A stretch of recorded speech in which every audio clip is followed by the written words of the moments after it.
Revista Veja, de 2 de fevereiro de 2011, na entrevista das páginas amarelas, Mina Ahad. Esta mulher, hoje já avançando para a meia-idade, mas desde os seus 15 anos deixou a prática do islamismo.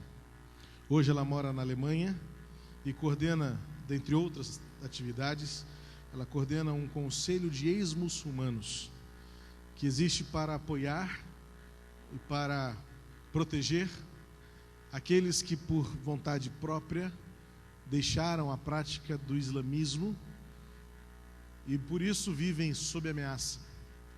Pois, segundo ela diz, ninguém abandona o islamismo sem sofrer pressões e até mesmo ameaças e morte, em alguns casos mais extremos. E ela descreve a sua luta desde a sua mocidade, quando estudava medicina, curso que foi proibida de terminar no Irã, por conta do seu posicionamento político, contrário aos exageros das lideranças islâmicas. E ela então declara, e a frase destacada logo no início da reportagem, quando ela diz: o Islã se voltou contra os muçulmanos. E depois de uma descrição muito dura acerca das pesadas agruras que passam aqueles que vivem em países dirigidos pelo sistema islâmico de governo, um sistema que mistura teocracia com ditadura pessoal e militar. Ela termina respondendo a duas perguntas. Aqui na Alemanha, a senhora criou um comitê para muçulmanos que renunciaram à fé islâmica. O que lhe rende ameaças de morte até hoje? O que a motivou a fazer isso? Acredito que, como eu, muitos imigrantes de países muçulmanos vieram para cá em busca de uma vida melhor, o que inclui mais liberdade. E essas pessoas não precisam estar fadadas a viver em uma sociedade paralela, em que as crianças não podem ter amigos de outro sexo ou frequentar aulas de natação por causa de uma religião na qual, eventualmente, elas não acreditam mais. O que nós queremos é romper esse tabu e apoiar as pessoas na decisão de libertar-se desse Islã que se voltou contra os muçulmanos. A senhora se considera uma ex-muçulmana? Sim, desde os 15 anos, quando deixei de fazer as minhas preces. Nas últimas décadas, em muitos lugares, o islamismo tornou-se uma ferramenta de manipulação política e não uma religião restrita à esfera privada. Há muito tempo, esse Islã deixou de fazer sentido. Hoje, para mim, ele significa apenas barbárie e crueldade. Não é uma reportagem longa, mas ela é muito profunda no significado da dor que vivem aqueles que tentam sobreviver debaixo de regimes islâmicos. Temos visto nos jornais as lutas pela liberdade na Líbia, no Egito, em outros países que ainda surgirão e movimentos ainda aparecerão, insurgentes, trazendo para o mundo a realidade de uma forma de governo travestida de religião que mata, que odeia, que pune as pessoas e que tira delas o direito à liberdade. Esta última declaração desta senhora, evidentemente, me faz pensar também que não é um privilégio do islamismo ser uma ferramenta de manipulação política. Muitas vezes, alguns tipos de cristianismo também se manifestaram ao longo da história como uma forma de manipulação pelo medo, pela culpa.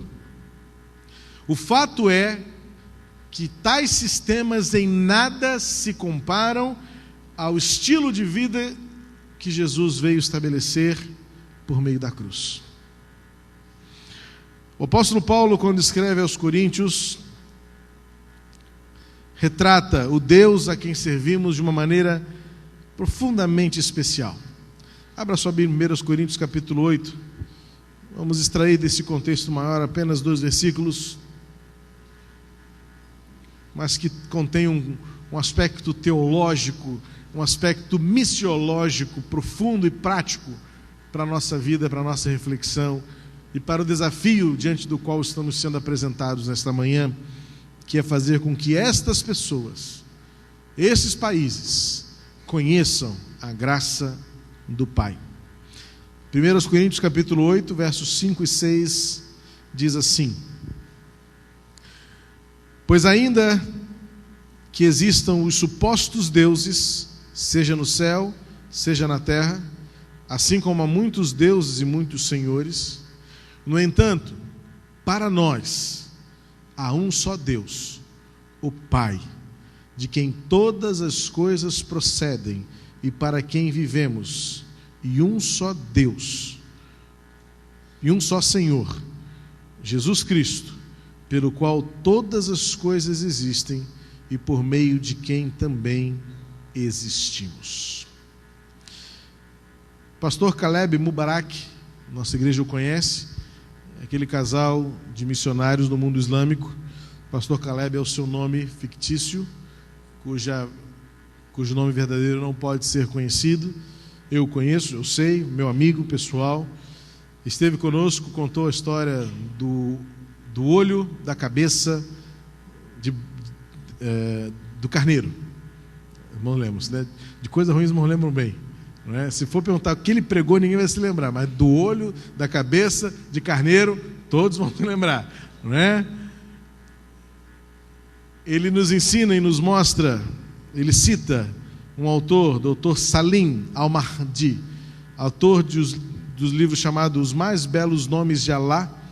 Ele fala que os muçulmanos creem que Alá é o Todo-Poderoso que está sentado em seu trono lá no alto. Ele não sente nada pelo ser humano, nem se importa com ele, e ninguém pode se dirigir a ele como a um amigo, nem ter nenhum tipo de relacionamento pessoal. A simples ousadia de alguém pensar nisso, tratá-lo como uma pessoa, é considerada blasfêmia e infidelidade ao islamismo. Essa pessoa, portanto, merece ser severamente punida por Alá. É curioso fazer os paralelos entre a religião islâmica e o cristianismo verdadeiro, bíblico, autêntico, neotestamentário, porque de fato em algumas concepções há uma convergência, e algumas vezes nós vamos ter a percepção de que Alá é o Deus a quem adoramos, Criador de todas as coisas. Mas por outro lado, em algumas concepções pessoais, em alguns atributos essenciais de Alá, e aquilo que nós reconhecemos como sendo Deus, Senhor do Universo, encontramos uma divergência, uma disparidade tão grande que duvidamos. Será que o Deus diante de quem eles se prostram é o Deus a quem servimos? O fato é que eles ainda não conhecem a verdade do verdadeiro Deus. E como diz o apóstolo Paulo, Pai. É inconcebível para um muçulmano relacionar-se com Deus, que é Criador do universo, que está assentado sobre um alto e sublime trono, mas que se importa conosco, que nos chama pelo nome, que é pessoal e que se revela como Pai de Jesus e de todos aqueles que seguem a Jesus, filhos por adoção. Você deve se lembrar que pastor Caleb compartilhou conosco um dos ensinamentos do islamismo, e as crianças aprendem desde cedo que Alá possui 99 nomes, na verdade possui 100 nomes, dos quais 99 são revelados, e um último, 100º nome, somente o camelo conhece. E para alguns muçulmanos, aquela atitude de ruminar do camelo seria algo do tipo que ele está pronunciando o nome de Alá, que nenhum ser humano consegue compreender, mas por isso tanto respeito pela figura do camelo e por isso um animal tão honrado naquelas culturas. Dentre os 99 nomes que Alá recebe e são revelados para os muçulmanos, nomes do tipo justo, vingador, Senhor, nomes que retratam um Deus grande, mas também um Deus autoritário e, por outro lado, sempre um Deus distante. Em lugar nenhum aparece dentro desses 99 nomes uma concepção afetiva. Talvez a mais próxima que seja é quando o muçulmano reconhece Deus como Alá, como sendo um Deus misericordioso. Mas sabe em que sentido? Deus foi misericordioso comigo na guerra e não me matou. Ou seja, a concepção do Deus que mata é muito mais forte do que de um Deus que salva. Um Deus que está pronto para castigar é muito mais evidente do que um Deus que está pronto em amar e perdoar. O Deus que castiga por meio de um terremoto, o Deus que castiga por meio de uma tsunami, é muito mais evidente numa religião legalista do que um Deus que chora sobre Jerusalém e diz: Jerusalém, Jerusalém, se vocês me conhecessem, se vocês soubessem da verdade. Um Deus que chora, sim, pelas catástrofes que avassalam a humanidade. Um Deus que lamenta a realidade da nossa vil e vã existência neste mundo, sujeito, sim, a catástrofes, a tsunamis inexplicáveis. Que ninguém gaste tempo tentando entender as razões pelas quais a terra treme e cidades inteiras. Cerca de 10.000 pessoas desaparecidas no Japão. E é difícil até dizer, graças a Deus, nenhum brasileiro morreu. É muito egoísmo da parte do ser humano, expressões como essa. Graças a Deus, nenhum brasileiro estava entre as vítimas. Graças a Deus, nossos missionários estão bem.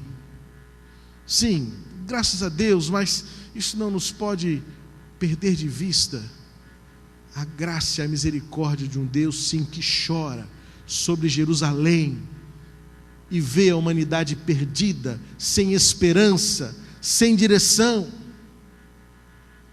Paulo então vai falar de um Deus que, comparado aos outros deuses, é único, é soberano.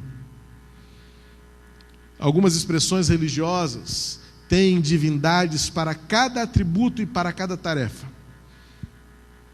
As religiões africanas têm as divindades que cuidam do fogo, as divindades que cuidam dos ventos, a divindade que cuida da água, a divindade que cuida da semente. Para cada necessidade humana, uma certa divindade. Tantos deuses, tantas esferas de ação. A mitologia grega fala de um lugar onde os deuses se reúnem. E o conselho de deuses interage entre si. E mesmo que o Zeus seja o soberano, ele não é autônomo, não é independente, não é criativo. A Bíblia fala de um Deus que é tudo em todos. O Deus que faz viver, o Deus que permite morrer, o Deus que cuida do sol, da chuva, o Deus que cuida da semente e do fruto, o Deus que cuida de cada célula que compõe o nosso organismo, o Deus que revela a sua maravilhosa graça, a despeito da nossa indescritível miséria. Amados, ainda existem milhões e milhões de pessoas que não conhecem o Deus Pai. E existem alguns ainda que reconhecem a Cristo como o caminho, mas talvez estejam ainda se relacionando com Deus distante, com Deus vingativo, com Deus punitivo, com Deus sisudo, um Deus sério, e não conseguem enxergar a graça de um Deus que se revelou por meio de um Jesus, que sentou-se com as crianças, que tomou em seus braços, que andou com os esquisitos, que andou com os fedorentos, que sentou-se com os doentes. Muitos aspiram a uma expressão de fé, muitos desejam uma religiosidade purista, de homens e mulheres perfeitos, de homens e mulheres bem vestidos, homens e mulheres cheirosos, cabelos aparados, barbas feitas, banho tomado. Mas como disse Jesus, sepulcros caiados. Pois se todos nós fôssemos virados ao avesso, nenhum de nós sobreviveria. Nem os mais corretos, nem os mais merecedores, nem mesmo os mais elevados, nenhum de nós. E talvez, para muitas pessoas, se esse Jesus do Novo Testamento, dos Evangelhos, andasse pelas ruas da nossa cidade, seria taxado como um louco, como um ímpio, como um pecador. Jesus mesmo disse para os seus acusadores: bom, tinha um que comia gafanhoto, mel e se vestia com pele de camelo, e vocês diziam que ele era maluco. Vem um agora que anda com vocês, faz o que vocês fazem, come o que vocês comem, vão às festas que vocês vão, e vocês chamam de glutão e beberrão. O que vocês querem? A gente quer arrumar problema. Porque enquanto a gente não tem problema para resolver, a gente não está satisfeito. Enquanto a gente não tiver alguém para falar mal, a gente não está tranquilo. Enquanto a gente não tiver alguém para acusar, para condenar, para crucificar, nós não descansaremos. Por isso, para muitos, distantes e próximos, ainda não conhecemos um Deus que é um só, o Pai, de quem todas as coisas procedem, e que se expressa por aquilo que provavelmente seja o 100º nome, o qual os muçulmanos precisam conhecer: Deus é amor. Enquanto esses povos não experimentarem o amor de Deus, continuarão vivendo as trevas da ditadura, as trevas do legalismo, as trevas da injustiça, as trevas da guerra, mas também outros que fazem guerra e que se dizem serem seguidores de Jesus, também precisam conhecer o Deus que é graça, o Deus que é amor. Portanto, meus amados, que nesses passos que damos enquanto aqui vivemos, seja a nossa forma de viver, falar, o nosso estilo de vida, uma maneira clara de mostrar: Deus é amor.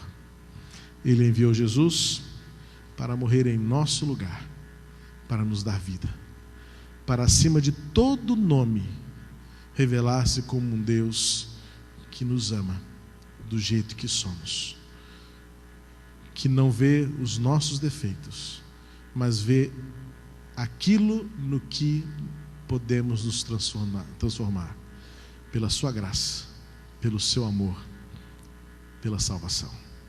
Quero convidar